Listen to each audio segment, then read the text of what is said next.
Welcome to our channel legal Dost by UB media. मैं Girish Patwardhan, senior advocate, Madhya Pradesh high court Indore. आज मैं आपसे बात करने जा रहा हूं इंडस्ट्रियल डिस्प्यूट एक्ट 1947 के बारे में, जिसे हिंदी में औद्योगिक विवाद अधिनियम 1947 कहते हैं। ये एक केंद्रीय अधिनियम है जो मध्य प्रदेश और अन्य सभी राज्यों में जो मजदूर और मालिक इनके बीच के औद्योगिक संबंधों के लिए बनाया गया है।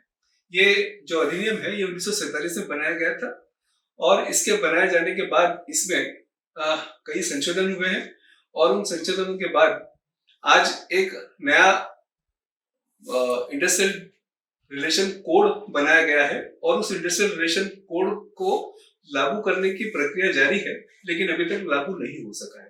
तो आज की स्थिति यह है कि पूरे देश में सभी मजदूरों के और मालिकों के संबंधों के लिए ये इंडस्ट्रियल डिस्प्यूट एक्ट 1947 लागू होता है। मुख्यतः इसमें दो तरह के विवाद होते हैं।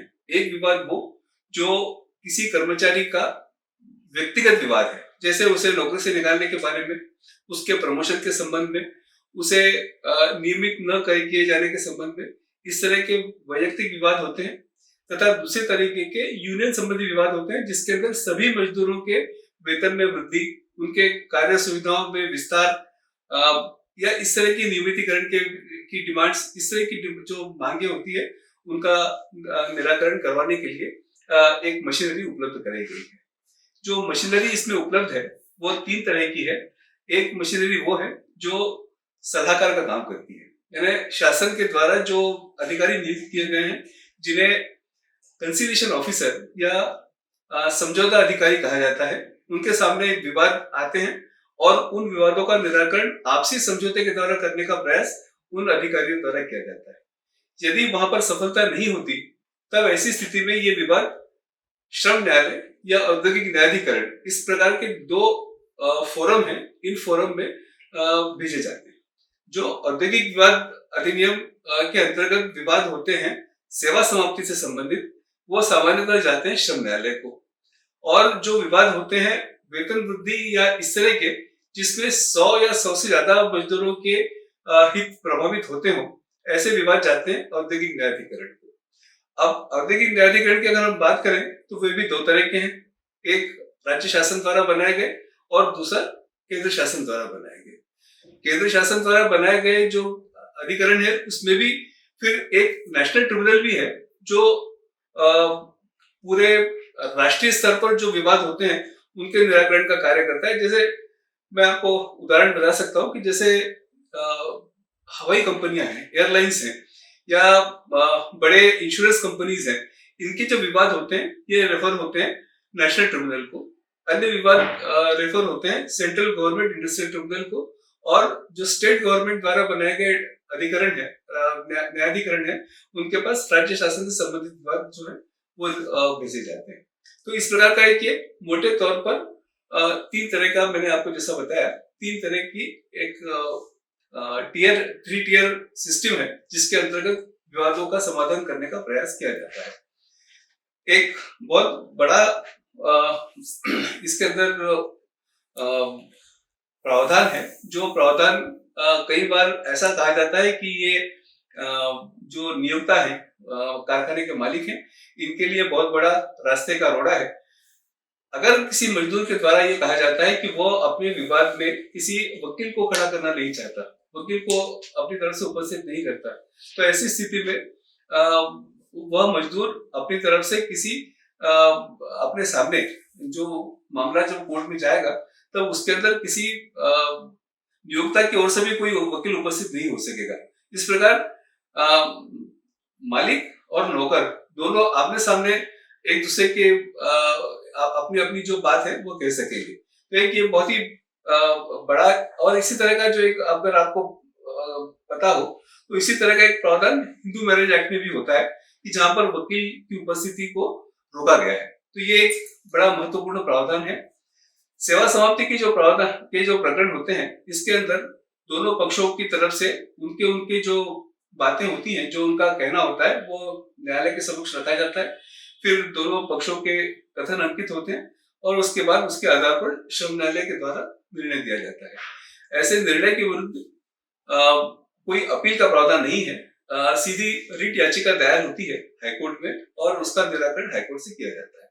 इसी प्रकार जो मैंने आपको जो दूसरा विवाद बताया था कि दूसरा विवाद सेवा कार्य सुविधाओं में वृद्धि या वेतन में वृद्धि या इस तरह के जो विवाद होते हैं जो यूनियन के द्वारा ग्रुप के बारे में किए जाते हैं, यानी एक किसी इंडिविजुअल वर्कर का मुकदमा नहीं है, वो एक क्लास का मुकदमा है, बहुत सारे लोगों को से संबंधित है, जुड़ा हुआ है। तो ऐसे विवाद जो जाते हैं इंडस्ट्रियल ट्रिब्यूनल में, उसका निराकरण का भी तरीका वही है कि दोनों पक्ष अपना अपना स्टेटमेंट ऑफ क्लेम प्रस्तुत करते हैं, दोनों पक्षों की तरफ से उनके जो साक्ष्य होती है उनका उसे प्रस्तुत किया जाता है, उसका परीक्षण होता है और उसके बाद न्यायाधिकरण अपना निर्णय देता है। उस निर्णय के लिए भी कोई अपील नहीं होती, उसका रिट याचिका के द्वारा ही उसका निराकरण किया जाता है हाईकोर्ट के समक्ष रिट याचिका दायर करके।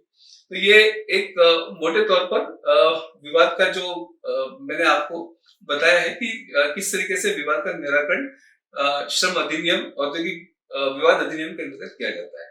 लेकिन जो सबसे महत्वपूर्ण जो एक कड़ी है इसके अंदर वो है समझौते की कार्रवाई। समझौते की कार्रवाई के लिए पहले तो सालों साल ये कार्रवाई चला करती थी, लेकिन 2011 में एक महत्वपूर्ण अमेंडमेंट औद्योगिक विवाद अधिनियम में किया गया और ये बात डाली गई कि यदि सेवा समाप्ति से संबंधित कोई विवाद है तो ऐसी स्थिति में उसके लिए समयावधि निश्चित कर दी गई कि 45 दिन में इस तरह के विवाद का समाधान समझौता अधिकारी के द्वारा किया जाएगा और अगर समझौता अधिकारी 45 दिन की अवधि में ऐसे विवाद का निराकरण नहीं करता तो ऐसी स्थिति में उस विवाद को समाप्त मान लिया जाएगा और उसके आधार पर जो पीड़ित पक्षकार है या श्रमिक है वो अपना विवाद लेकर श्रम न्यायालय के समक्ष सीधे जा सकेगा। तो ये एक बहुत बड़ा प्रोग्रेसिव कदम था शासन की ओर से कि इसको उसमें जोड़ा, इस प्रावधान को औद्योगिक विवाद अधिनियम में जोड़ा गया। इसके जोड़े जाने से एक जो पेंडेंसी होती थी लेबर ऑफिसर के सामने या समझौता अधिकारी के सामने वो खत्म हो रही है और उसके बाद 45 दिन में विवाद का जो है रेफरेंस ऑटोमेटिकली लेबर कोड को हो जाता है। दूसरा जो एक महत्वपूर्ण भाग है इसके अंदर, वो महत्वपूर्ण भाग ये भी है कि अनफेयर लेबर प्रैक्टिस नाम का इसमें एक अध्याय जोड़ा गया है। उस अनफेयर लेबर प्रैक्टिस के माध्यम में कोई विवाद उपस्थित करके यदि किसी पक्ष का ये कहना हो कि उनके साथ कोई अन्याय हो रहा है, अनफेयर लेबर प्रैक्टिस दोनों की तरफ से हो सकती है। अनफेयर लेबर प्रैक्टिस वर्कमैन की तरफ से हो सकती है, unfair labour practice trade union की तरफ से हो सकती है और अनफेयर लेबर प्रैक्टिस मैनेजमेंट की तरफ से भी हो सकती है। इन तीनों के बारे में जो पीड़ित पक्ष है वो अपनी बात श्रम पदाधिकारी यानी समझौता अधिकारी के सामने रख सकता है और श्रम पदाधिकारियों के अधिकार है कि वो उस विवाद को न्यायालय को संदर्भित करे। एक बहुत महत्वपूर्ण भाग जो औद्योगिक विवाद अधिनियम में है वो है रिट्रेंचमेंट से संबंधित, यानी ले ऑफ, रिट्रेंचमेंट और क्लोजर। ये तीन भाग हैं जो हर कारखाने के साथ जुड़े होते हैं। कभी कभी कारखाने में ऐसी स्थितियां होती है कि जिसके अंदर प्रोडक्शन जारी रखना संभव नहीं होता, ऐसी स्थिति में ले ऑफ दिया जाता है। अगर किसी कारखाने में मजदूरों की संख्या 100 से ज्यादा हो तो वहां पर ले ऑफ, रिटेंचमेंट और क्लोजर इन तीनों के लिए सरकार से परमिशन के लिए उसका ये तीनों काम नहीं किए जा सकते। कुछ सरकारों ने अपने यहाँ के कानून में औद्योगिक विवाद अधिनियम में लोकल अमेंडमेंट किया है और ये बात जोड़ी है कि वहां पर 100 की जगह पर सब 300 पढ़ा जाता है। मध्य प्रदेश की अगर हम बात करें, मध्य प्रदेश में, राजस्थान में, पंजाब, हरियाणा में और यूपी में इन स्थानों की तो मुझे जानकारी है कि इन सब जगह पर संशोधन करके ये बात जोड़ी गई है कि यदि श्रमिकों की संख्या 300 या उससे अधिक हो तो वहां पर सरकार से परमिशन लेने की आवश्यकता होती है। तो ऐसी कोई जगह है कि जहां पर 300 से ज्यादा लोग काम कर रहे हैं और वहां पर इन तीनों में से कोई कार्य किया जाता है तो उसके लिए शासन से अनुमति लेना अनिवार्य है। शासन से अनुमति तभी होती है जब दोनों पक्षों को सुना जाता है, दोनों पक्षों को सुनने के बाद उस पर आदेश किया जाता है। तो और इसमें भी फिर एक बात है कि अगर इसमें किसी पक्ष को उस निर्णय से कोई गुरेज है, कोई उनको उसके बारे में शंका है, कोई विवाद है, तो ऐसी स्थिति में उस विवाद को भी औद्योगिक न्यायाधिकरण को रेफर किया जा सकता है, को संदर्भित किया जा सकता है, और उसके बाद औद्योगिक न्यायाधिकरण उस विवाद का निराकरण यथासंभव 1 माह में करने की कोशिश करता है। ये एक ब्रॉड आउटलाइन है औद्योगिक विवाद अधिनियम की। अब अगर एक एक सब्जेक्ट के बारे में हम अलग अलग इसको ले सकते हैं। अभी जो मैंने आपको औद्योगिक विवाद अधिनियम के बारे में जानकारी दी, वो एक संक्षिप्त जानकारी, जिसे हम कह सकते हैं कि एक एरियल व्यू है। अब अगर आप इसके डिटेल में जाना चाहते हैं, इससे विस्तार से इसके बारे में समझना चाहते हैं, तो अपने किसी स्थानीय अधिवक्ता से या किसी औद्योगिक विवाद अधिनियम को समझने वाले अधिवक्ता से संपर्क करें। वो आपको इसके बारे में बता सकेंगे, और यदि आपको किसी अन्य सहायता की आवश्यकता हो तो आप यूवी मीडिया से संपर्क कर सकते हैं। वो आपको किसी अच्छे वकील के नाम बता सकेंगे। धन्यवाद। ऐसी ही कानून से जुड़ी जानकारियों के लिए जुड़े रहिए हमारे साथ legal Dost bye UV media.